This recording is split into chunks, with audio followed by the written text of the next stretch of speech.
Republic Bharat TV cash studio से इस वक्त की बड़ी खबरों को लेकर आपके साथ मैं हूं श्वेता त्रिपाठी। नमस्कार, मैं हूं आपके साथ अनंत त्यागी। शुरुआत इस वक्त की बड़ी खबर के साथ। बंगाल के राज्यपाल का ममता बनर्जी पर बड़ा हमला। पश्चिम बंगाल के राज्यपाल का बड़ा बयान। उन्होंने कहा कि अलकायदा ने पांव पसारे हैं, बम बनाने की फैक्ट्रियां खुल चुकी हैं पश्चिम बंगाल के अंदर।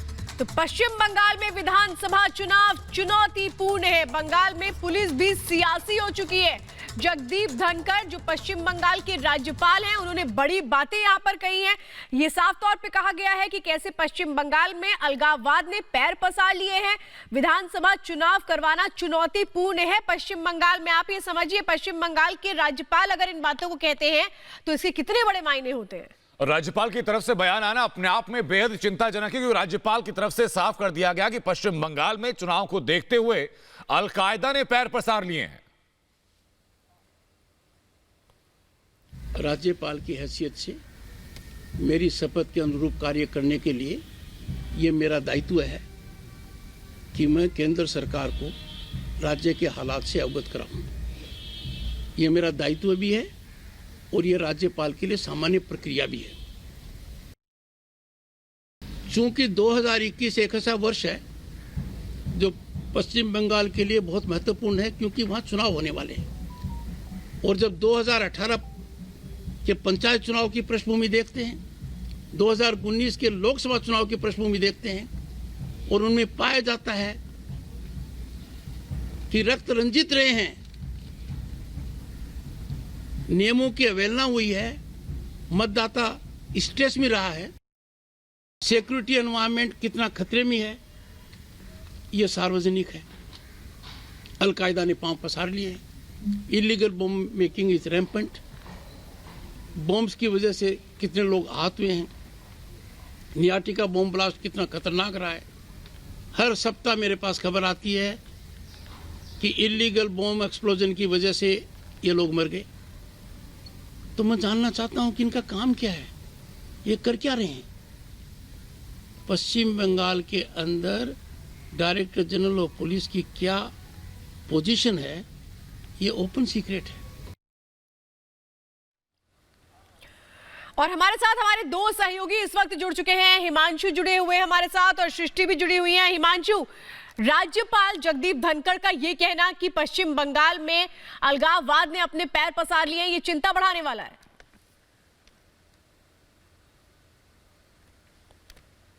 जी बिल्कुल, देखिए ये पहली बार नहीं हुआ है कि पश्चिम बंगाल के जो गवर्नर हैं धनखड़ वो इस तरीके का बयान दे रहे हैं। इसके पहले कई बार वो इस तरीके की बात कह चुके हैं। इवन रिपब्लिक मीडिया नेटवर्क से खास बातचीत में उन्होंने ये कहा कि पश्चिम बंगाल में लॉ एंड ऑर्डर की जो स्थिति है बहुत ख़राब हो गई है। और जब पिछली बार जेपी नड्डा यहाँ पर आए हुए थे और जिस तरीके के शब्दों का इस्तेमाल ममता बनर्जी ने जेपी नड्डा के लिए किया था, उस दौरान उन्होंने कहा था कि आज पश्चिम बंगाल के लोगों की आंखों में आंसू आ गए, क्योंकि जिस तरीके के शब्दों का इस्तेमाल ममता बनर्जी कर रही हैं वो पश्चिम बंगाल की संस्कृति नहीं है।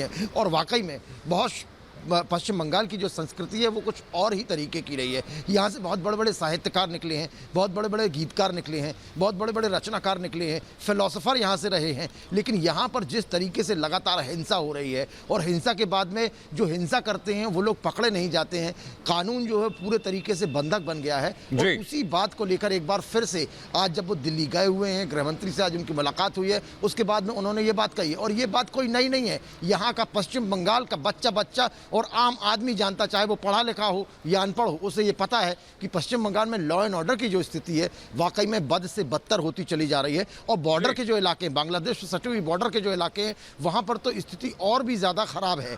तो बिल्कुल हिमांशु, स्थिति बेहद गंभीर हो सकती है। राज्यपाल की तरफ से कहा जा रहा है कि सूबे के अंदर अलकायदा के सेंटर्स बन रहे हैं। वापस लौट रहा हूं, इसी बीच एक बड़ी खबर कि रिपब्लिक भारत से एक्सक्लूसिव बातचीत की जेपी नड्डा ने और कहा कि सभी वर्गों के प्रति ममता उदासीन है। बंगाल के साथ ममता सरकार ने अन्याय किया है, ये साफ कहा अपने वर्धमान दौरे के दौरान जेपी नड्डा ने रिपब्लिक भारत के साथ एक्सक्लूसिव बातचीत करते हुए। तो साफ तौर पे ये कहा गया कि किसानों से बात करने के लिए हम तैयार हैं, लेकिन अनदेखी का आरोप लगाया गया है ममता बनर्जी पर। क्या कहा है जेपी नड्डा ने, सुनिए।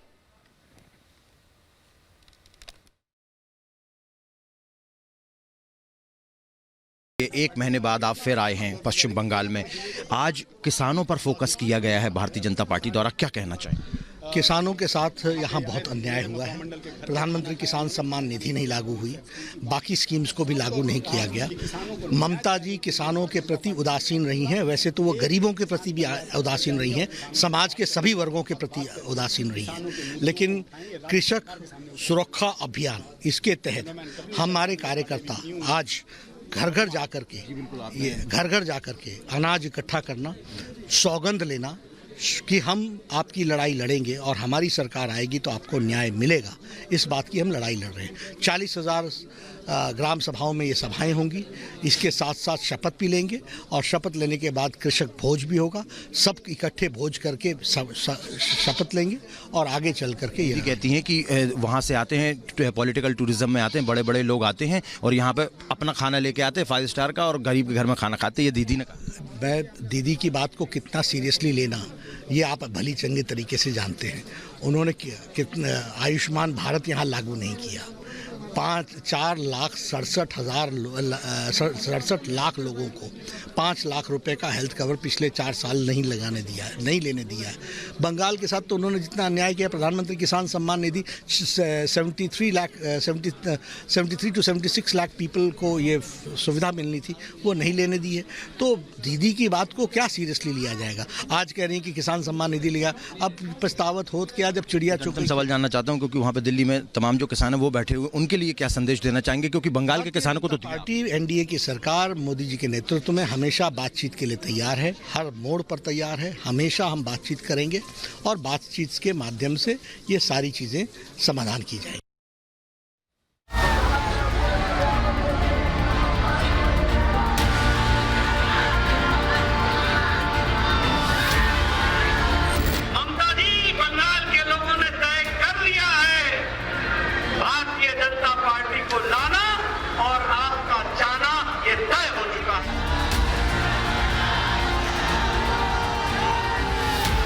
चुनाव से ठीक पहले पश्चिम बंगाल में अपनी सियासी जमीन मजबूत करने के लिए बीजेपी ने अपनी पूरी ताकत झोंक दी है।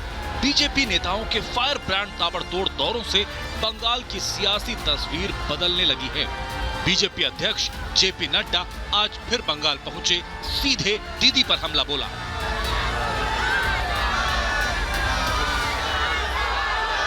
ममता जी, बंगाल के लोगों ने तय कर लिया है भारतीय जनता पार्टी को लाना और आपका जाना, ये तय हो चुका है। बीजेपी नेताओं के दौरों में लोगों का हुजूम देखकर दीदी की बौखलाहट भी बढ़ रही है।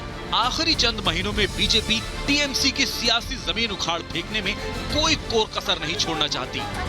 इसलिए बीजेपी लोगों तक पहुंचने के लिए हर मुमकिन प्रयास में जुटी है। चावल से चमत्कार की उम्मीद।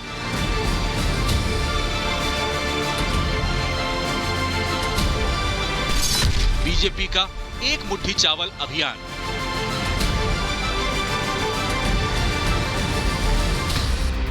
बीजेपी अध्यक्ष जेपी नड्डा ने बंगाल के लोगों तक पहुंचने के लिए एक मुट्ठी चावल नाम से एक नए अभियान की शुरुआत की, जिसके जरिए किसानों के घर जाकर सिर्फ भोजन ही नहीं बल्कि अन्नदाता से एक मुट्ठी चावल भी मांगी। इसके बाद भाजपा नेता और कार्यकर्ता 48,000 गांवों में किसानों के घर घर जाकर एक एक मुट्ठी चावल एकत्र करेंगे और उन्हें नए कृषि कानूनों के बारे में बताएंगे। गांव-गांव में किसानों के साथ बैठकर कृषक भोज करके ये तय करेंगे कि किस तरीके से जो उनके साथ अन्याय हुआ है और जो किसानों के साथ अन्याय चल रहा है उसके खिलाफ आवाज भी उठाएंगे, किसानों को इकट्ठा भी करेंगे और 40,000 ग्राम सभाओं में अपनी बात को रखकर किसानों के साथ अगली सरकार बनाने का निश्चय करेंगे। बीजेपी अच्छी तरह जानती है कि अगर दीदी की सियासी जमीन को कमजोर करना है, टीएमसी के प्रभाव को बेअसर करना है, तो शहरी क्षेत्रों से निकलकर ग्रामीण क्षेत्रों तक पहुंचना होगा। दीदी पर सीधा हमला बोलते हुए जेपी नड्डा ने कहा कि मई महीने में पश्चिम बंगाल की जनता टीएमसी को उखाड़ फेंकेगी। टीएमसी मतलब कॉटमनी, कॉटमनी, कॉटमनी। टीएमसी का मतलब चौल चोर, चौल चोर। टीएमसी का मतलब त्रिपाल चोर, त्रिपाल चोर। ममता जी, है तो भय कहनो, है तो भय कहनो। কি হয়েছে हर बात में बोलबे होबे ना होबे ना होबे ना मई महीने में होबे होबे होबे भारतीय जनता पार्टी की सरकार आवे आवे आवे। पिछली बार नड्डा के बंगाल दौरे के दौरान उनके काफिले पर हमला हुआ था। इसे देखते हुए इस बार सुरक्षा व्यवस्था बेहद चाक चौबंद थी। नड्डा की पर्सनल सिक्योरिटी की जिम्मेदारी सीआरपीएफ के हाथों में है। उनकी बंगाल यात्रा के मद्देनजर सुरक्षा के व्यापक इंतजाम किए गए हैं ताकि कोई अप्रिय घटना न घट सके। Bureau report, Republic Bharat.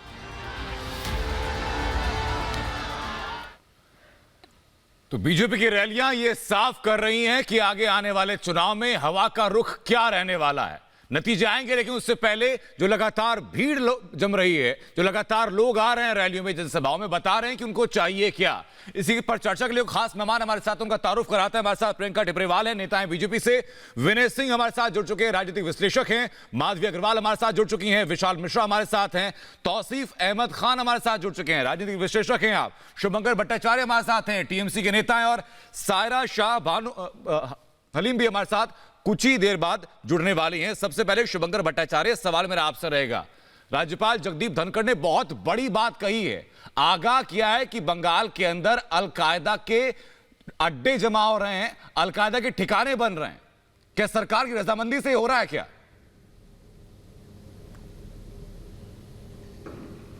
जनाब, मुझे लगता है कि नड्डा जी के जो बयान जो है, इससे ज़्यादा दुखद कुछ हो नहीं सकता, क्योंकि राज्यपाल आज वो दिखा चुके हैं कि वो बंगाल के प्रति कितना सजग हैं और बंगाल के प्रति उनका जो मनोभाव है वो कैसा है। बहुत साफ तरीके से दिखता है। क्या उनको क्या रॉ का पर्सनल फ़ोन आता है, उनको अलकायदा के बारे में मालूम है, हर चीज़ के बारे में मालूम है, तो इस पर वो सारी एजेंसीज लगाए ना। उन्होंने ये साबित कर दिया है कि वो एक प्रदेश के राज्यपाल से बढ़कर वो एक पार्टी के सिर्फ प्रवक्ता बन के वहाँ पे हैं। वो वहां पे कितना उस प्रदेश को डिस्टेबलाइज करना चाहते हैं, ये बात वो क्लियर कर चुके हैं। शुभंकर, क्या सच सुनना आप लोगों को अच्छा नहीं लगता? क्या सच सुनना आप लोगों को अच्छा नहीं लगता? और इसीलिए राज्यपाल जिन बातों को कह रहे हैं वो आप लोगों को पसंद नहीं आ रही और इसीलिए आप उस पर आपत्ति दर्ज कर रहे हैं। लेकिन सच मानने में इतनी तकलीफ क्यों है शुभंकर जी? प्रियंका, मैं आपसे कहूंगी कि आप जवाब दीजिए। शुभंकर जी को क्या सच सुनना अच्छा नहीं लगता जो वो राज्यपाल पर ही आरोप लगा रहे हैं? जब कुछ नहीं बचता तो नहीं, बिल्कुल इन्हें पसंद नहीं है। सच्चाई का सामना करने की इनकी हैसियत नहीं है, इनकी हिम्मत नहीं है। देखिए, गणतंत्र के चिथड़े उड़ाई है ममता बनर्जी ने यहाँ पर। पूरी तरह से अराजकता फैलाने में, उनको संरक्षण देने में सबसे बड़ा हाथ है ममता बनर्जी का। आज बांग्लादेश से जो रोहिंग्याज आते हैं उनको संरक्षण देती है ममता बनर्जी। और ये जो अभी कह रहे हैं कि रॉ आकर के बताता है, तो मुझे बताइए किसकी पार्टी ऑफिस में बम विस्फोट होता है? किसके नेता मर जाते हैं बम बनाते बनाते? अरे तृणमूल के यहाँ बर्दवान का एपिसोड भूल गए आप? बम बनाते हुए इनके खुद के नेता का हाथ उड़ गया था। तो ऐसा हो रहा है मुर्शिदाबाद में आए दिन मैं कहती हूँ आए दिन टेररिज्म से नाता रखने वाले जो लोग हैं वो पकड़े जा रहे हैं। पुलिस उसकी इंफॉर्मेशन देती है। शुभंकर भट्टाचार्य, सुनने की हिम्मत रखिए आप। पहला सवाल आप ही से इसलिए किया गया था ताकि आप अपना पक्ष आराम से रख सकें। अगर इस वक्त प्रियंका आपको जवाब दे रही है तो पहले सुन लीजिएगा, सुनने के बाद उत्तर दीजिएगा। आतंक को प्रियंका देखिए, इन्होंने आतंक को बढ़ावा दिया है। यहाँ पर पश्चिम बंगाल कभी ऐसा नहीं हुआ करता था। पश्चिम बंगाल अपनी संस्कृति, अपनी सभ्यता के लिए जाना जाता था और आज पश्चिम बंगाल जाना जाता है इस अराजकता के लिए, इस रणनीति के लिए कि ये लोग सिर्फ और सिर्फ रक्त चरित्र की। ये सिर्फ शुभंकर आपके ख्वाबों में शायद जाना जाता होगा, लेकिन सायरा शाह, मैं जानना चाहूंगा आपसे कि अगर सूबे के राज्यपाल ये साफ कर रहे हैं कि आगामी चुनाव को देखते हुए राज्य के अंदर अलकायदा के ठिकाने बन रहे हैं, बम बनाने की फैक्ट्रीज बन रही हैं, तो न सिर्फ ये देश की आंतरिक सुरक्षा के लिए एक बड़ा खतरा पैदा हो रहा है। लेकिन मुझे बताइए कि आखिरकार क्यों ममता सरकार इनएक्टिव है? तो आंतरिक सुरक्षा के लिए पैदा है तो आर्मी लगा दीजिए। आंतरिक सुरक्षा का मामला है तो आर्मी न लगेगी, रॉ न जाएगी। ये वहाँ पे जब आपके राज्यपाल को सारी बातें पता है, कौन कौन अलकायदा का मेंबर है, कौन नहीं है, हम कलकत्ता में हम लोगों को पता चलेगा कि उग्रवादी की फैक्ट्रियां बन रही हैं क्या है। आप बताइए, आपने स्टेटिस्टिक्स पढ़ा है, रेशियो पढ़ा है, आप देख लीजिए पूरे भारत में सबसे जो सुरक्षित जो सिटीज हैं कलकत्ता मानी जाती है। तो ये जो है ना फिजूल की बात करना बंद करें और भाजपा जो है ना ये अफवाहें उड़ाना बंद हाँ, करें। फिजूल की बात तो आपको लगेगी। देखिए, पहली बात तो ये कि आज जो पश्चिम बंगाल में हो रहा है उसके लिए सिर्फ और सिर्फ भाजपा आवाज उठा रही है, क्योंकि सीपीएम का यहाँ कोई अस्तित्व नहीं, कांग्रेस का यहाँ कोई अस्तित्व नहीं। अरे इनका अस्तित्व तो इतना मर गया है कि ये कम से कम सच्चाई के लिए अपनी आवाज तक नहीं उठाते, इतने गिर गए। मैं ये कहती हूँ, यही सायरा, आपने पहली बात तो ये कहा कि हम कलकत्ता में रहते हैं इसलिए हमें बहुत कुछ पता है और हमें पता है कि असली बंगाल में क्या हो रहा है। पहली बात तो मुझे एक बात ये बताइए कि वो जो तस्वीरें आई थी जिसमें जेपी नड्डा पर हमला किया गया था, उनकी गाड़ी पर हमला किया गया था और जिस तरह से पत्थर बरसाए गए थे, वो तस्वीरें भी तो बंगाल से आई थी। आए दिन वहाँ हिंसा होती है, वो तस्वीरें भी तो बंगाल से आती है। तो फिर वो तस्वीरें आप लोग को नजर क्यों नहीं आती है? उन पर आप लोग चश्मा क्यों पहन लेते हैं? और जब सवाल कर लिए जाते हैं तो फिर जब कुछ बोलते नहीं बनता है तो आरोप प्रत्यारोप कर देते हैं। विनय जी, मैं चाहती हूँ आप जवाब दीजिए। माँ माटी मानुष की बात करने वाली ममता बनर्जी का बंगाल बदल क्यों गया? बम बनाने की फैक्ट्री हो चला वो? हम लोगों ने कंडेम किया। विनय जी, आप जवाब दीजिए। बता रही हूँ। और कोई भी सायरा जी, आप हल्ला करना बंद कीजिए, आप लगातार बोल रही हैं, दूसरे को भी सुनना सीखिए। सायरा जी देखिए, फिर सायरा जी बोल रही हैं, अरे भाई आप, मेरा नाम विनय है, आपका नाम सायरा, आपका नाम विनय थोड़ी ना है। आप अभी चुप रहिए, मुझे बोल लेने दीजिए। सायरा जी प्लीज 10 सेकेंड। देखिए इति क्या है कि बंगाल की जिस संस्कृति की चर्चा कर रहे हैं ना, तो सिर्फ एक लाइन में है वो बंगाल की संस्कृति। पहला है सोनार बांग्ला और दूसरा है भोदरो लोग। तो सोनार बांग्ला का जो कंसेप्ट है उसमें भोदरो लोग होते हैं। पहली बार बंगाल में सीपीएम में जो अभद्रता बंगाल में दिखाई राजनीति के नाम पे, उसको एकदम पराकाष्ठा पे ले गई तृणमूल कांग्रेस, ममता बनर्जी। तो जो आइडिया ऑफ बंगाल है, जो बंगाल की आत्मा है, सोनार बांग्ला और भद्रता, भद्रो लोग, उसके अगेंस्ट है खुद ममता बनर्जी। और यहाँ पे अलकायदा को आने की क्या जरूरत है? अलकायदा तो खुद ही ममता बनर्जी अलकायदा की तरह ही काम कर रही हैं। आप जाइए बंगाल में, आप मोटरसाइकिल पे अगर ट्रैवल कर रही हैं या कोई कर रहा है, अगर उसने हेलमेट लगाया है तो भी पुलिस फाइन कर देगी। और यदि कोई इस्लामी टोपी लगा के चलता है तो पुलिस रोकती भी नहीं, क्योंकि अपीजमेंट का ये हाइट है कि इस्लामी टोपी को हेलमेट के बराबर माना जाए। मतलब ये अपीजमेंट की हाइट है और इससे लाभ नहीं होता। इससे आप अपनी पार्टी का नुकसान करते हैं, इस देश का नुकसान करते हैं। और आइडिया ऑफ बंगाल है सोनार बांग्ला और भद्रो लोग का, उसको आप अगेंस्ट करते हैं। आपको पुलिस वहां से शांति से जाने देगी अंधी बनकर? वो देखेगी भी नहीं कि वो आपकी नंबर प्लेट क्या है। विनय सिंह, जिस कानून व्यवस्था का जिक्र आप कर रहे हैं, मैं चाहूंगा कि तौसीफ अहमद खान उस पर जवाब दे। तौसीफ अहमद खान, राजनीति विचारों की लड़ाई होती है, लेकिन टीएमसी कार्यकर्ताओं के ऊपर यह आरोप है कि बीजेपी और आरएसएस के सैकड़ों कार्यकर्ताओं की हत्या की गई और हत्या का आरोप है टीएमसी कार्यकर्ताओं के ऊपर। गुरुदेव के बंगाल की माटी को जो लाल खून से नहला रही है टीएमसी, क्या यही राजनीति की बिसात है? हत्या हुई उसका आरोप किसके ऊपर? दुश्मनी के कारण अगर कोई किसी की हत्या कर देता है, कहीं कोई आत्महत्या हो कर लेता है, तो वो सारे के सारे इन लोग कह देते हैं कि ये पॉलिटिकल हत्या है। पॉलिटिकल हत्या और निजी कारण के वजह से हत्या, दोनों में फर्क होता है। अब देखिए कि यहाँ पे क्या होता है कि प्लास्टिक फैक्ट्री है, प्लास्टिक फैक्ट्री में हैवी मशीनरी में तकनीकी कारण के वजह से ब्लास्ट हो जाता है, तो उसको कह देते हैं कि यहाँ पे बम फैक्ट्री है। आप कैसी बात कर रहे हैं? तौसीफ, आप कैसी बात कर रहे हैं? बंगाल में हिंसा हो रही है, बंगाल में हिंसा कौन कर रहा है ये तो नजर आ रहा है ना तौसीफ। आप कैसे क्लीन चिट दे रहे हैं? आप क्लीन चिट तौसीफ कैसे दे रहे हैं इस बात को? मुझे तो बहुत हैरानी हो रही है। आप लोगों को एक्शन लेना चाहिए था, आप डिफेंड कर रहे हैं ऐसे लोगों को। मुझे तो आपकी सोच पर हैरानी हो रही है तौसीफ, आपकी सोच पर मुझे हैरानी हो रही है। मैं जरा माधवी अग्रवाल को भी लेकर के आती हूँ चर्चा में। माधवी, तौसीफ अहमद को ये लगता है कि जिस तरह से बंगाल में हिंसा हो रही है उसको वो निजी रंजिश से जोड़ करके देख रहे हैं, उसको वो आत्महत्या से जोड़ करके देख रहे हैं, लेकिन असलियत में ये नहीं देख रहे हैं कि इसे करवा कौन रहा है।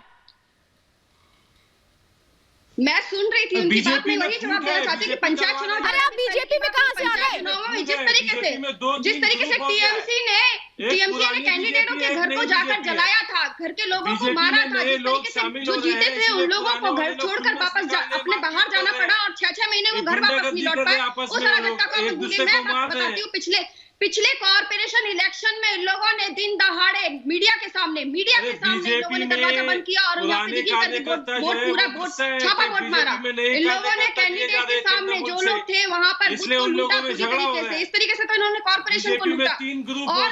और आप ये जो बोल रहे हैं ना कि हम लोग ये कर रहे हैं, ये आप लोगों की बोई हुई फसल है ममता बनर्जी। और तीसरा है जो तौसीफ अहमद खान, आपको जरूरत टीएमसी की फिक्र करने की, बीजेपी की फिक्र करने की जरूरत नहीं है। आप टीएमसी के बारे में जवाब दीजिएगा जब सवाल लेकर मैं आपके पास आऊंगा। माधवी जवाब पूरा कर ले, उसके बाद मैं सवाल लेकर सीधा आपके पास में आ रहा हूँ। कोई नियम लागू नहीं होता है फिर।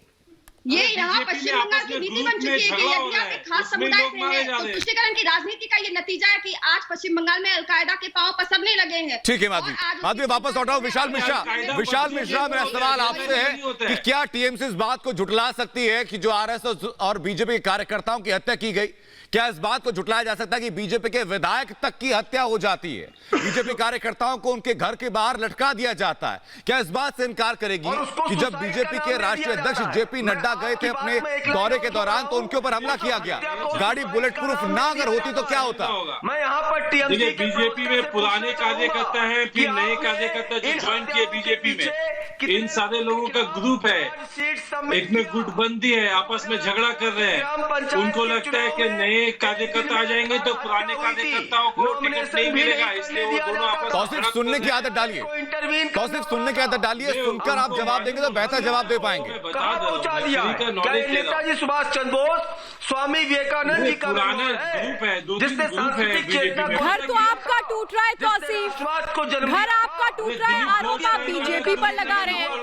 घर आपका टूट रहा है, आरोप आप बीजेपी पर लगा रहे हैं। राजनीति के कारण ये कहाँ की राजनीति आप कर रहे हैं? घर आपका नहीं संभल रहा है, आरोप आप बीजेपी पर लगा रहे हैं और आपको जवाब विशाल मिश्रा दे रहे हैं। विशाल, मैं यही तो समझना चाहती हूँ, अपना घर संभल नहीं रहा, आरोप लगा रहे हैं। चुनाव कैसे कराएंगे ऐसे में पश्चिम बंगाल में? चुनाव ऐसी स्थिति में निष्पक्ष चुनाव कैसे कराएंगे पश्चिम बंगाल में? विशाल मिश्रा जवाब दीजिए तौसीफ अहमद को। के अंतर्गत लाभार्थी जो होते 4,67,000, आपने उनको आयुष्मान योजना का लाभ क्यों नहीं होने दिया? 23 लाख किसानों ने ऑनलाइन अप्लाई किया था, ना आपने वेरिफिकेशन किया, ना आपने नोडल ऑफिसर अपॉइंट किए। क्यों? बंगाल का किसान आपको बंगाल को कृषि अवार्ड दिया है, खुशहाली नहीं लाने देना चाहिए। बंगाल सरकार को मोदी सरकार ने 5 साल तक लगातार चला आ रहा था, उनसे एक कदम आगे बढ़कर टीएमसी ने उस पर शासन का 5 साल तक लगातार कृषि अवार्ड दिया है मोदी जी ने ममता बनर्जी के गवर्नमेंट को। पंचायत का आप पूछिए 2012 से 2016 तक 5 साल तक लगातार कृषि अवार्ड दिया गया है।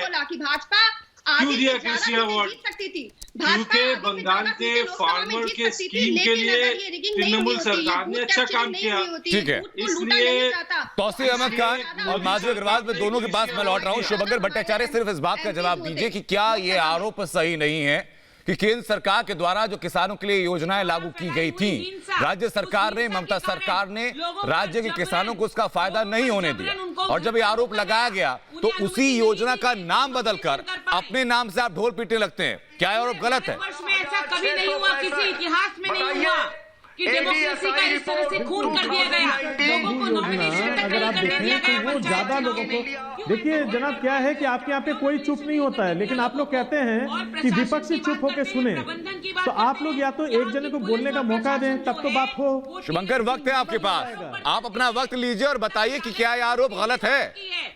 जो आरोप लगातार आ रहे हैं आपके ऊपर, क्या आरोप गलत है? मैं तो ये देखता हूँ कि आप लोग जरूर सवाल पूछते हैं लेकिन सवाल का जवाब नहीं चाहते हैं। अरे जवाब देने का मौका तो दे रहे हैं आपको। योजना जो आप भी कहाँ चुप होते हैं जब कोई दूसरा बोलने लगता है? ज्यादा लाभ है। और उसकी तरीके से अगर किसानों को लाभ की बात की जाए तो बीजेपी को तो बोलनी नहीं चाहिए। साहब 2 महीने के ऊपर से किसान धरना देके दिल्ली पे बैठे हुए, पूरे देश की नजरों से किसान और दिल्ली तक की परवाह क्यों कर रहे हैं? कानून की बात, बंगाल संभालिए ना, किसानों का बंगाल संभालिए ना। आपसे जो सवाल किए जा रहे हैं उसका जवाब तो आप दे नहीं रहे हैं। उसकी बात एक बार नहीं होती है। शुभंकर जी सुनिए, उसकी हर दिन बात होती है, उसकी हर दिन बात होती है। में जाके सुनिए जरा शुभंकर, हर दिन उसकी बात होती है। आप ये मत बताइए किसकी बात होती है किसकी बात नहीं होती है। जब बंगाल की बात होती है तो आप लोग मुद्दे से भटकते हैं, मानिए ये आप। मानिए आप ये, दिनों तक आपने झूठ आपके पास जवाब नहीं है। 75 लाख किसानों को क्यों नहीं दिया गया? केंद्र सरकार की कृषि योजनाओं का फायदा बताइए। किसान बैठे हैं जिनको आप कैसे खालिस्तानी बोलते हैं, ये छल और बल की राजनीति करते आए हैं। छला है इन्होंने, पंजाब के जो किसान बैठे रहते हैं जो आपका खिलाफ कर रहे हैं, उनको आप खालिस्तानी बोल देते हैं। कहाँ आप पहुँच रहे हैं शुभांकर? आप कहाँ पहुँच रहे हैं? कहाँ पहुँच रहे हैं? आप लोगों को भड़काने का काम कर रहे हैं टीवी में बैठ के। आप भड़काने का काम कर रहे हैं, लोगों को गुमराह करने का काम कर रहे हैं, आप लोगों को भ्रमित करने का काम क्यों कर रहे हैं? आपसे बंगाल के मुद्दे पर बोलते नहीं बनता। बंगाल की स्थिति आपको नजर नहीं आती। बंगाल के अगर सच्चे सवाल कर लो तो आपको चुप जाते हैं और आप पहुंच जाते हैं दिल्ली और किसान में। किसान के जो हालात है वो आपसे कहीं ज्यादा। अरे किसानों पे डिबेट नहीं है शुभांकर जी, किसानों पे डिबेट नहीं है। प्रियंका मैं आपको कहूंगी, जरा बता दीजिए शुभांकर को। शुभांकर जी, आपके बंगाल पे ही, आपके सोनार बांग्ला पे डिबेट हो रही है आज। सबसे कम कृषि लोन सुनिए शुभांकर जी, अगर आवाज पहुंच रही है, अगर आप तक आवाज पहुंच रही है तो आपको जरा मैं स्पष्ट शब्दों में बोलना चाहती हूँ, ये डिबेट किसानों पर नहीं है। जो ममता बनर्जी सरकार ने ये डिबेट किसानों पर नहीं है, जरा कान खोल करके सुन लीजिए। ये डिबेट आपके सोनार बांग्ला पर है। तो बंगाल में किसानों के लिए क्या किया? बंगाल के लोगों के दिलों में तो मोदी बस रहे हैं, जेपी नड्डा ये कह रहे हैं। कैसे आया ममता बनर्जी बताइए के पास? क्या बिजनेस था ये बताइए। अरे जेपी नड्डा तो आबे आबे करके चले आए। क्या करते हैं उनके भतीजे ये बताइए। आबे ये कौन सी भाषा होती है? जेपी नड्डा जहाँ की भाषा बोलना चाहते हैं, जहाँ की कुछ नहीं जानते कल्चर के बारे में, वो तो बंगाली भाषा के तौहीन करके चले आए। क्या होता है आबे? जरा मुझे बताइए, जरा नड्डा जी से पूछ के बताइए कौन सा लैंग्वेज बोल के आए? हिंदी बोलिए ना। बांकर मिश्रा, जवाब आपको देना चाहिए था। बांकर मिश्रा, एक एक करके सुन लीजिए। बांकर मिश्रा, जवाब देना चाहिए था कि प्रधानमंत्री किसान सम्मान योजना को आप लोगों ने, ममता सरकार ने पश्चिम बंगाल के अंदर लागू क्यों नहीं किया था अभी तक? और अब जब चुनाव नजदीक है तो उसी योजना को, कदम सही है, लेकिन सवाल है टाइमिंग के ऊपर कि सरकार की, केंद्र सरकार की इस योजना को इस वक्त पर आकर के क्यों आपने लागू किया? जो सालाना 6,000 रुपए की स्कीम सरकार की तरफ से दी गई थी, उसको अब क्यों किया गया? ये चुनाव की राजनीति नहीं तो और क्या? मैं वापस लौट रहा हूं, लेकिन विशाल मिश्रा, सवाल मेरा एक और है, और वो आपने या तो, मैं आप दोनों सज्जनों के पास वापस लौट रहा हूं, लेकिन विशाल मिश्रा, सवाल मेरा इस बात को लेकर है जिसका जिक्र आज खुद जेपी नड्डा ने भी मंच से किया है। वो है कि जो अंत्येष्टि के दौरान भी जो कट लेने की आदत टीएमसी सरकार में बन चुकी है, ये लाश को नोच लेने वाले गिद्धों से इतर और क्या है? गिद्ध भी यही करता है, वो शव के ऊपर अपना फायदा ढूंढता है। टीएमसी भी यही कर रही है कि अंत्येष्टि के लिए पहुंचते हैं तो उनसे कट लिया जाता है। अब इससे घिनौनी राजनीतिक तस्वीर और क्या होगी? हाँ, नहीं, आप पश्चिम बंगाल केवल 3 टी के लिए जाना जा रहा है, तुष्टिकरण, तोलाबाजी और तानाशाही। शुभांकर, जवाब दीजिएगा, पहले विशाल मिश्रा अपना बात पूरी कर लें। आप जवाब बिल्कुल दीजिएगा, पूरा वक्त मिलेगा आप तीनों लोगों को। और नहीं नोडल ऑफिसर अपॉइंट किए, आयुष्मान योजना से भी किसानों को वंचित रखा। लोगों को 4,67,000 करोड़, 4,67,000 लोगों को आयुष्मान योजना से भी वंचित रखा। इनके पास और कोई रिपोर्ट नहीं है जहाँ पे कुछ बोल सके। क्या कहती है? आज के दिन में वो जितने नेता इनके पास गए हैं वो सारे धूल से धुल चुके हैं। आप जिस कम्युनिस्ट को बदनाम कर रहे हैं, जिस टीएमसी को बदनाम कर रहे हैं, नेता तो आपको नहीं दे रखा है। कितने लोगों के खिलाफ चार्जशीट सबमिट किया? साल्ट लेक में रोहिंग्या कहां से आए? तुष्टिकरण की राजनीति की हद देखिए, बताइए ये क्या हो रहा है पश्चिम बंगाल में? क्या ये वही पश्चिम बंगाल है जो हमारी सांस्कृतिक चेतना का केंद्र बिंदु हुआ करता था? उन्हीं नेताओं के पास आप जा रहे हैं जिनसे आज आप नफरत कर रहे हैं, वही नेता के पास आज आप जा रहे हैं पश्चिम बंगाल और उन्हीं को अपने पार्टी में लाने की कोशिश कर रहे हैं। शुभांकर, ये बदनाम बदनाम बदनाम ये कितनी बार इस्तेमाल करेंगे आप? अगर आपका बंगाल इतना ही सुनार बांग्ला हो गया होता ना तो लोगों का वो जो जन समर्थन देखने को मिल रहा है वो शायद नहीं मिल रहा होता। आपका बंगाल आपके पास होता, 10 सालों तक का वक्त तो था ना आपके पास। अब जब वही हकीकत निकलकर सामने आ रही है तो आपको चुभती है, अच्छी नहीं लगती है, तो आप उसमें बदनाम कर रहे हो, ये शब्द जोड़ना शुरू कर देते हैं। अरे अपना घर संभाल लीजिए सर, बाकी घर संभल जाएंगे। पैदल चल रही थी। आपका फिर से मैं जरा रुक करूंगी। शुभांकर जी, शुभांकर जी, अब यहाँ सब चुप हो चुके हैं। आप पहले सुन भी लीजिए दूसरों को क्या कह रहे हैं, उसके बाद जवाब दीजिएगा। और शायद आपके पास जवाब है नहीं, इसलिए आप किसी को सुनना नहीं चाहते।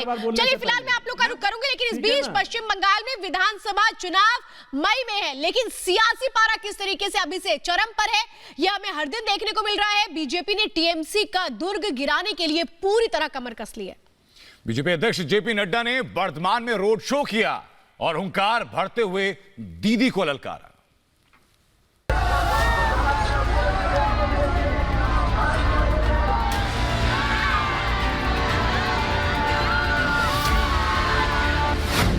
बंगाल में बीजेपी का शक्ति प्रदर्शन, रोड शो से बढ़ा सियासी पारा, दीदी पर नड्डा का बड़ा हमला। बंगाल की जनता ने ममता जी और उनके टीएमसी के कार्यकर्ताओं को नमस्कार कहने का तय कर लिया है।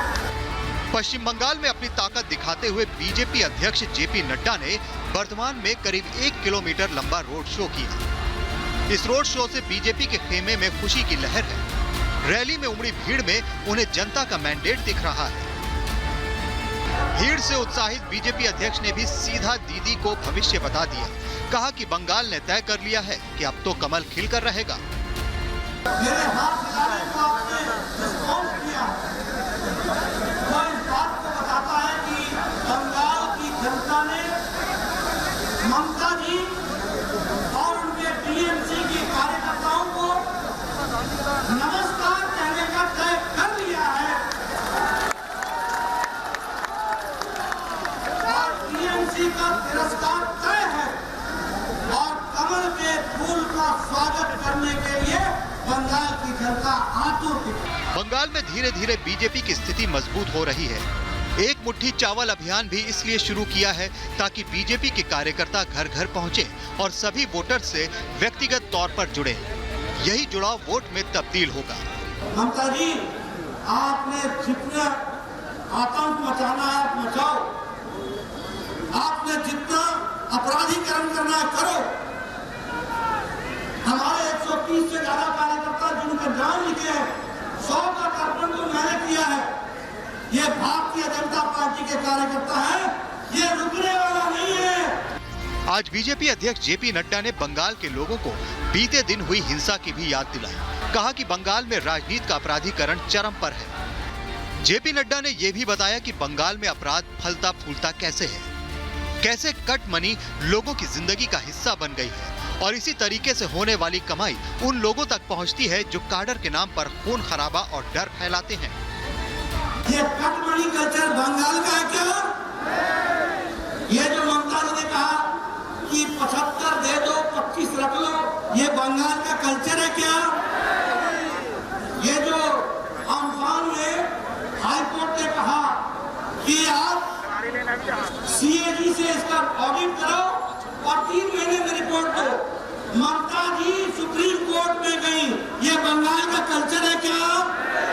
ये बंगाल का संस्कार है क्या? और ममता जी आप सुप्रीम कोर्ट में काहे को गई? कोलकाता से डायमंड हार्बर की उनकी यात्रा के दौरान गत 10 दिसंबर को उनके काफिले पर हुए हमले के बाद नड्डा की ये पहली बंगाल यात्रा है। Bureau report, Republic Bharat. Report. और लगातार हमारे साथ खास मेहमान भी बने हुए हैं, लेकिन सवाल तो यही है कि क्या ममता बनर्जी को अब ये डर लगने लगा है कि पश्चिम बंगाल उनके हाथ से निकलता जा रहा है, या फिर उनकी जो जमीन है वो खिसकना शुरू हो चुकी है? जिस तरह से बयान निकलकर सामने आ रहे हैं और जेपी नड्डा ने आज जो रोड शो किया है, उसके बाद तो जाहिर सी बात है कि ममता बनर्जी को ये डर सताने लगा है। मैं तौसीफ जी आपसे जरा समझना चाहती हूँ, लगने लगा है कि बंगाल भी बदलाव चाहता है, क्योंकि पिछले दिनों जो तस्वीर हमने देखी है, अमित शाह ने रोड शो किया और उसके बाद दीदी भी वीर भूमि पहुंच जाती हैं। ये डर नहीं तो और क्या है? नहीं, देखिए बीजेपी हमेशा से वादे करने में एक्सपर्ट है। वो अरे मैंने टीएमसी की बात की है, मैंने बीजेपी की बात तो की ही नहीं है। मैं तो आपकी बात कर रही हूँ। ममता बनर्जी को उसके पहले याद नहीं आई थी कि वीर भूमि जाना चाहिए था, रैली करनी चाहिए थी? मैं तो आपकी बात कर रही हूँ, आप बीजेपी की बात क्यों करना शुरू कर देते हैं? आप बीजेपी की तरफ से सवाल करेंगे। नहीं, मैं बीजेपी की तरफ सवाल नहीं कर रही हूँ, मैं एंकर के तौर पे सवाल कर रही हूँ। वो आपका लहजा आप क्या समझना चाहते हैं? एंकर के तौर पे आप बीजेपी का सवाल तृणमूल से करेंगे, जवाब तो तृणमूल का सवाल भी बीजेपी से अरे भाई, टीएमसी का सवाल टीएमसी से करूंगी ना, आपका सवाल ही तो आपसे कर रही हूँ ना, आपका सवाल बीजेपी से कर दूं। सुनिए तौसीफ जी, एक मिनट, तौसीफ जी ये मत मुझे समझाइए किसका सवाल किससे करना है। आपका सवाल आपसे किया है, उसका जवाब अगर आपके पास नहीं है तो बता दीजिए मेरे पास जवाब नहीं है, मैं दूसरे के पास चली जाऊंगी। उत्तर सुन लीजिए। अरे उत्तर तो मैं दूंगा ना, उत्तर भी आप साहब आप अपने बारे में बात करिए, टीएमसी की बात करिए, जवाब भी आप ही तय करेंगे, ऐसा तो नहीं ना होता। आपने सवाल पूछ लिया, अब मुझे जवाब में मैं जो चाहूँ एंकर है, सवाल तो वो मैं ये बोलना चाह रहा हूँ, आपके पास जवाब है तो जवाब दीजिए कि बीजेपी जो है वो हवा में महल बनाती है, 200 सीट लेकर के आएगी बीजेपी ने कहा है, लेकिन बीजेपी का अपना नेता कितना है गिन लीजिए। अरे मैंने सवाल किया तौसीफ जी, आप कहाँ जा रहे हैं? मैंने तो ये सीधा सवाल किया है कि क्या ममता बनर्जी को डर लग रहा है कि जमीन खिसक रही है, इसलिए वो भी दौड़ी दौड़ी चली गई वीरभूमि में, उसकी पहले वीरभूमि की याद क्यों नहीं आई? अब जेपी नड्डा वर्धमान गए हैं तो मुझे लगता है अगली रैली भी ममता बनर्जी की वर्धमान में हो जाएगी। कहने को मुझे मेरी बात रखने दीजिए। अगली बार मुझे लगता है ममता बनर्जी शायद प्लान कर रही होंगी वर्धमान में भी रैली करने की। जो कि आसनसोल के मेयर थे उन्होंने चिट्ठी, प्रॉब्लम किसको है? आप तो बीजेपी के पीछे पीछे चल रहे हैं ना, मैं तो ये सवाल कर रही हूँ, बीजेपी के पीछे पीछे क्यों चल रहे हैं? आपका बंगाल तो आपका है। बीजेपी, अरे बता रहा हूँ, बीजेपी आकर के झूठ बोलेगी और हवाई बातें करेगी तो उसको काउंटर करने के लिए फिर नॉन बीजेपी पार्टी का आना, तृणमूल का आना जरूरी हो जाता है कि वो आकर के यहाँ पे जो लोगों को आकर के हवाई सच्चाई तौसीफ अहमद खान टीएमसी कर रही है, उस बात की तस्दीक, इस बात की तस्वीरें, इस बात के सबूत सबके पास। मैं लौटूंगा आपके पास, लेकिन विनय सिंह में ये जानना चाहूंगा कि माँ, माटी और मानुष का नारा दिया था पहले, अब उसी नारे को किस तरीके से टीएमसी कर रही है कि मानुष की हत्या करती है, माटी को खून से लाल करती है और मां की गोद को सूनी करती है। क्या गुरुदेव के बंगाल का यही चरित्र था कि अब तक?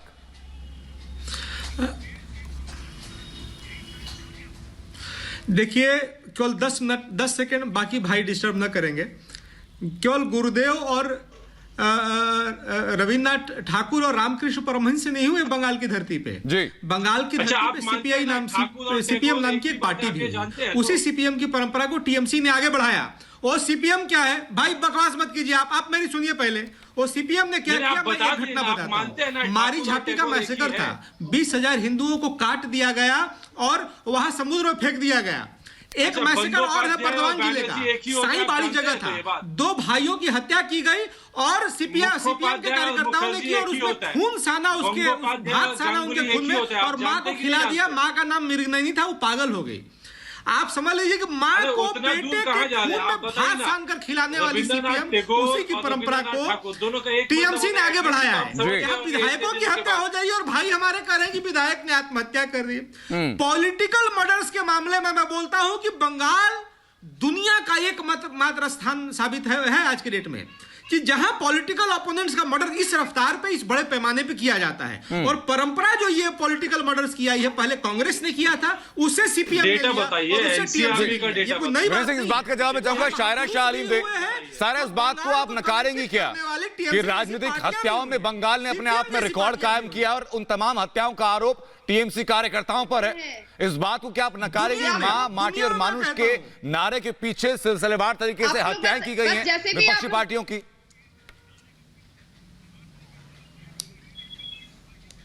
मां, माटी, मानुष देखिए केवल शुगर कोटिंग है। आप नीचे जाएंगे तो करेले का तीखापन मिलेगा। ये शुगर कोटिंग है सामने वालों को बेवकूफ बनाने के लिए। मां, माटी, मानुष के आड़ में ये लोग मानुष को बदमानुष बनाने में तुले हुए। कभी नहीं हुआ। ये दानों का काम कर रहे हैं साहब और माटी को खून से लाल कर दिया। जुगलबंदी चल रही है भाजपा और टीएमसी के बीच में, तभी ये भाजपा वाले घुस गए हैं बंगाल में, वरना हमारा जो बंगाल है बहुत ही शांतिपूर्वक। ये क्या मजाक कर रही है मैडम आप?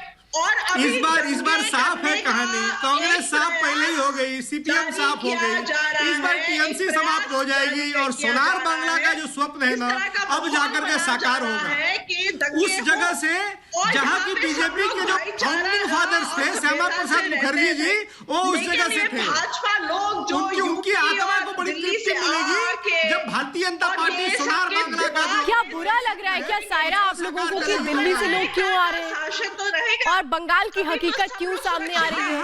क्या ये अच्छा नहीं लग रहा है क्या? विशाल मिश्रा, क्या ये अच्छा नहीं लग रहा है क्या? तभी इतना बुरा लग रहा है क्या? सायरा कह रही है आप दिल्ली से आ रहे हैं, दिल्ली से आके यहाँ पे आकर के आप लोग रैलियां कर रहे हैं। अरे भाई, जो हकीकत है वो तो कभी ना कभी सामने आएगी। या ये लगता था ममता बनर्जी को कि नहीं, ममता बनर्जी का राज चलता रहेगा, कभी कुछ सामने नहीं आएगा? विशाल, अब जब सब कुछ सामने आ रहा है तो बर्दाश्त नहीं हो रहा है। आप खुद ही अंदाजा लगा लीजिए कि कांग्रेस का बंगाल में, पश्चिम बंगाल की राजनीति में क्या अस्तित्व है। 8.63 से घटकर 2016 में 2019 में महज 2.18% पर सिमट कर रह गए। दूसरी बात, ये भारतीय जनता पार्टी को बाहरी कह रहे हैं। मैं इनसे पूछना चाहूंगा कि क्या ये अंदर और बाहर का कंसेप्ट क्या है? आप जो बाहर से आ रहे हैं, बांग्लादेश से आ रहे हैं, उनको आप अपना मानकर उनको वोटर कार्ड बनवाना, राशन कार्ड बनवाना, सब कुछ कर रहे हैं। और भारतीय जनता पार्टी की तरफ से कोई जाता है तो आप कह रहे हो बाहरी हैं। अरे मान्यवर, ये अरविंदो घोष जी का बंगाल है, जिन्होंने कहा था कि हिमालय हमारा मुकुट है और विंध्य की पर्वत की श्रृंखलाएं मेरी मणि मेखला, पूर्व और पश्चिम दोनों भाग हमारी जंगाएं हैं और मैं भारत हूं। तो कृपया यहाँ पर अंदर बाहर की राजनीति लाकर अलगाववाद को सारे तो हम समझते हैं, ये तो हम समझते हैं कि बात वहां गुंडागर्दी तक सीमित नहीं है, वहां तो सीधा हत्याएं हो जाती हैं, वहां सीधा हत्याएं हो जाती हैं। टीएमसी के एजेंट के खिलाफ जो बोलेगा, उनकी पोल जो खोलेगा, हत्याएं हो जाती हैं। ये बात समझ रहे टीएमसी वाले कि सरकार अगर बदली तो पिछले 10 साल का पूरा लेखा जोखा सामने रखा जाएगा। जितने गुंडे भरे हुए हैं सबको जेल के अंदर जाएंगे, जितने घोटाले हुए उन सबकी पोल खोलने वाली है। लेकिन माधवी अग्रवाल, सवाल मेरा आपसे ये है कि 10 साल से लगातार बंगाल ये झेल रहा है, वहां पर डेवलपमेंट, विकास नाम की चीज नहीं है। कलकत्ता से आप 2 घंटे की दूरी पर किसी भी दिशा में चले जाइए, आपको टूटी हुई सड़कें मिलेंगी, लोगों के घरों के रहने के लिए छप्पर मिलेंगे, तालाब में नहाते हुए लोग मिलेंगे, शौचालय आपको नहीं मिलेगा। क्या यह सोनार मांगला है टीएमसी का? बिल्कुल बिल्कुल, मैं एक नागरिक होने के नाते सबसे पहले जवाब दूंगी, किसी पॉलिटिकल पार्टी या एनालिसिस के तौर पे नहीं बोलूंगी। मैं बोल रही हूँ पश्चिम बंगाल की जो दुर्गति की है, 34 सालों तक जो हालत हुई, उसके बाद 10 सालों में तो इतनी बुरी स्थिति हो गई है कि पता चलता है यहाँ पर जो फ्लाईओवर टूट जाते हैं तो उसकी रिपेयरिंग नहीं होती है। और सिंडिकेट तो इस तरीके से व्याप्त है कि कोई भी आदमी जो है सही तरीके से अपना बिजनेस नहीं कर सकता। अभी सायरा जी बोली थी कि बंगाल का कोलकाता जो है वो सबसे ज्यादा सेफ में आता है, तो ये भूल रही है कि नंदीग्राम और प्लास्टिक की जो घटनाएं हैं उनको भूल रही है। और नंदीग्राम में क्या हुआ था, जो विक्टिम थी उसके साथ में एक बार रेप होने के बाद में उसको दूसरे दिन जब उन्होंने रिपोर्ट की तो धमकी देके गए, और धमकी देने के बाद में उसको दूसरे दिन जला दिया। और इस तरीके से उसका मर्डर किया गया था। उस समय ममता बनर्जी जो हमारे मुख्यमंत्री है, जिनको एक महिला होने के नाते संवेदना होनी चाहिए महिलाओं के प्रति, उन्होंने ये कहा था कि पश्चिम बंगाल में ये जो अपोजिशन लोग हैं, ये जो है घटनाएं सजा देते हैं और इस तरीके से ये प्रस्तुत करते हैं। तो मैं आपको बता दूं, ये पूछ रहे कि भाजपा घुस गई है, तो भाजपा घुसी नहीं है। भाजपा पश्चिम बंगाल के अंदर में है, भाजपा यहाँ के लोगों की रग-रग में है। भाजपा थोड़ा सा उन शासन, आपके खुद के शासन, आप थोड़ा सा प्रदेशों में चले जाइए तो हालात आपको सब समझ में शुभांकर, आपको अपना घर क्यों नहीं नजर आता? शुभांकर, आपको अपना घर क्यों नहीं नजर आता? डेवलपमेंट की बात नहीं होगी तब आप अपना घर, आप जब डेवलपमेंट की बात करते हैं तो आप अपने राज्य की बात तो कर नहीं पाते, दूसरे राज्यों में पहुंच जाते हैं, दूसरे राज्यों में पहुंच जाते हैं। शुभांकर, आपसे जब सीधी बात कर लो, अच्छा बंगाल में चलिए, चल ठीक है, आपको बहुत बुरा लग रहा है, आप ही गिनवा दीजिए मुझे बंगाल में कितना विकास हुआ, आप ही गिनवा दीजिए। चलिए माधवी एक मिनट, जरा मैं इनसे पूछ लेती हूँ, आप मुझे मुख्य 3 बातें गिनवा दीजिए। मुझे आप नंबरिंग करके 1 2 3 करके 3 डेवलपमेंट बड़े बंगाल की बता दीजिए। शुभांकर, मैं मौका दे रही हूँ आपको। शुभांकर, मैं आपको मौका दे रही हूँ, आप 3 बड़े डेवलपमेंट बंगाल के गिनवा दीजिए 1 2 3 करके। आपको मौका मैं दे रही हूँ। आप शुभांकर, आपके पास शायद वो बातें नहीं है बताने के लिए विकास की, इसीलिए आप मेरे सवाल को अनसुना कर रहे हैं। शुभांकर, मैं आपसे एक सवाल कर रही हूँ, आप 3 पॉइंट में, मैं 1 2 3 3 पॉइंट में आपसे पूछ रही हूँ, बंगाल का विकास बता दीजिए। सुनने में कहां से आएगा? बताइए, विकास बता दीजिए, 3 पॉइंट से बता दीजिए। बंगाल में बहुत विकास हुआ, चलिए गिनवा दीजिए, गिनवाइए। बिल्कुल हुआ है। आप प्लीज आप अपना डेटा सर्च करिए, मनरेगा का जरा डेटा सर्च करिए। नहीं हम क्यों करें सर, आप बता दीजिए ना। मैं तो कह रही हूँ अगर इतना विकास हुआ है तो आपको तो उंगलियों पे याद होना चाहिए। नंबर 1, नंबर 2 और नंबर 3 गिनवा दीजिए। बताता जा रहा हूँ सर, अगर पन्नों में विकास को ढूंढना पड़ेगा ना तो फिर आप समझ लीजिए आपका बंगाल कहाँ जा रहा है। अगर पन्नों में विकास को ढूंढना पड़ा तो आप शायद जवाब नहीं दे पा रहे। क्या रखा है कंपेयर करके देख लीजिए नेशनल लेवल। अरे हम सर, मैं आपसे कह तो रही हूँ, अब इससे ज्यादा मौका कौन दे देगा? अरे वो तो दिख रहा है शुभांकर जी, इससे ज्यादा मौका कौन दे देगा? अरे इससे ज्यादा मौका कौन दे देगा? जब मैं कह रही हूँ विकास गिनवा दीजिए। बहुत डेवलपमेंट हुआ है, मान रही हूँ, चलिए मान ली। अरे आप गिनवा दीजिए ना मुझे, आपके पास तो डेटा होना चाहिए था। एक मिनट माधवी, एक मिनट, आपके पास तो डेटा होना चाहिए था ना। जहाँ बहुत तरक्की होती है, जहाँ बहुत विकास होता है। विशाल मिश्रा, आपको मैं डिबेट में ला रही हूँ। विशाल मिश्रा, आप मुझे बताइए, जहाँ पे बहुत विकास होता है, जहाँ पे बहुत डेवलपमेंट होता है, वहाँ की योजनाएं तो उंगलियों पे याद होनी चाहिए। वहाँ के लोगों को, वहाँ के कार्यकर्ताओं को, वहाँ के समर्थकों को, इनको तो याद ही नहीं है। मुझे कह रहे हैं आप रिसर्च कर लीजिए। बिल्कुल, देखिए एक बात बताऊं, उंगलियों पे याद है इसीलिए करोड़ों का रथ नहीं चलता। अरे आप गिनवा दीजिए ना सर, आप तो घुमा रहे हैं, वो पैदल आप तो घुमा रहे हैं। और जब आप एक्सपोज हो रहे हैं तो आपसे कहते नहीं बन रहा। विशाल मिश्रा, इतने स्पष्ट तरीके से तो मुझे लगता नहीं है कि और पूछा जा सकता है। यहाँ जवाब नहीं है तो दुनियादारी की बात हो रही है। जो किसान की भलाई करने बंगाल जा रहा है, लेकिन दिल्ली में अपने बगल के शुभांकर मिश्रा, जो सवाल मेरी सहयोगी श्वेता ने पूछा है उसी को रिफ्रेश करके पॉइंटर मैं दे देता हूं, आंकड़े आप दीजिएगा। आप शुरुआत यहीं से कर लीजिए। आप मुझे बता दीजिए कि ताजा सेंसस के मुताबिक बंगाल की पॉपुलेशन कितनी है, बता दीजिए। बंगाल के अंदर प्रति व्यक्ति आय कितनी है, बता दीजिए। बंगाल में किसानों की आय कितनी है, बता दीजिए। बंगाल के अंदर पिछले 5 सालों में इंडस्ट्रियल डेवलपमेंट ग्रोथ कितना हुआ है, आप मुझे बता दीजिए। ग्रामीण क्षेत्रों में शिक्षा की दर कितनी है, आप मुझे बता दीजिए। आप मुझे बताइए कितने प्रतिशत लोगों तक आप साफ पीने का पानी पहुंचा पा रहे हैं। ये 8 बिंदु मैंने आपको दिए हैं, 8 बिंदु का आंकड़ा आप मुझे दे दीजिए। मैं आपको बता दे रहा हूँ, प्लीज जरा चेक करिए मनरेगा के रिकॉर्ड के हिसाब से। कोरोना सर, मनरेगा राज्य की योजना नहीं है। में किस प्रदेश ने सबसे ज्यादा नौकरियां दी? जरा प्लीज मनरेगा, शुभांकर भट्टाचार्य, वो क्या राज्य की योजना है? जरा कृषक बंधु, वो क्या राज्य की योजना है? करके देख लीजिए। वो क्या ममता सरकार की योजना है? क्या वो ममता सरकार की योजना है? अगर प्रदेश सरकार की योजना नहीं है तो आप श्रेय लेना बंद कीजिए। चोरी की योजनाओं के सारे वैसे ही आप राजनीतिक ढोल अपने बजा रहे हैं। मैं वापस लौट रहा हूं। विशाल मिश्रा, मैं संक्षेप में जानना चाहूंगा, जो 8 बिंदु मैंने गिनाए उसमें की प्रति व्यक्ति आय से लेकर के, इंडस्ट्रियल डेवलपमेंट ग्रोथ से लेकर के, किसानों की आय से लेकर के, साफ पानी कितने लोगों को मिल रहा है, ये प्रतिशत भी अगर प्रवक्ता नहीं दे पा रहे हैं तो उस सरकार से लोग क्या उम्मीद करेंगे? इसकी जीडीपी कहां पे जा रही है? क्या आपने एक बार भी इस बारे में बोला? मैं बंगाल की बातें कर रहा हूं सर, आप देश की बातें करने लगे। अपनी सरकार के आंकड़े अगर आप नहीं दे पा रहे शुभांकर, तो उससे शर्मनाक कुछ नहीं हो सकता। प्रवक्ता होने के नाते अगर आप डिबेट में हिस्सा लेते हैं तो कम से कम सरकार के आंकड़े आप पढ़ लिख कर आया कीजिए। कम से कम वो आंकड़े आपकी उंगलियों पर होने चाहिए। Politics into administration, number 2 criminalization of politics, और number 3 institutionalization of corruption. Madhavi, मैं वापस लौट रहा हूँ, सवाल का जवाब मैं विशाल मिश्रा से ले रहा हूँ। माधवी जी, मैं वापस लौट रहा हूँ आपके पास। यहाँ पे लड़के आप लोग बात कर लीजिए एक साथ। शुभांकर, आपके पास वक्त है जवाब देने का, आप दे नहीं पाए, टिप्पणी में विशाल से ले लूं, सोच लीजिएगा आंकड़े, मैं लेने के लिए फिर लौटूंगा आपके पास। विशाल मिश्रा। विकास जी, मैं आपको उत्तर दे रहा हूं। टीएमसी के कार्यकाल के दौरान पश्चिम बंगाल में टीएमसी की 3 उपलब्धियां हैं। Number 1 politics into administration, number 2 criminalization of politics, और नंबर 3 इंस्टीट्यूशनलाइजेशन ऑफ करप्शन। ये 3 उपलब्धियां हैं, ये 3 विकास हैं जो टीएमसी के कार्यकाल में दृष्टिगोचर होते हैं।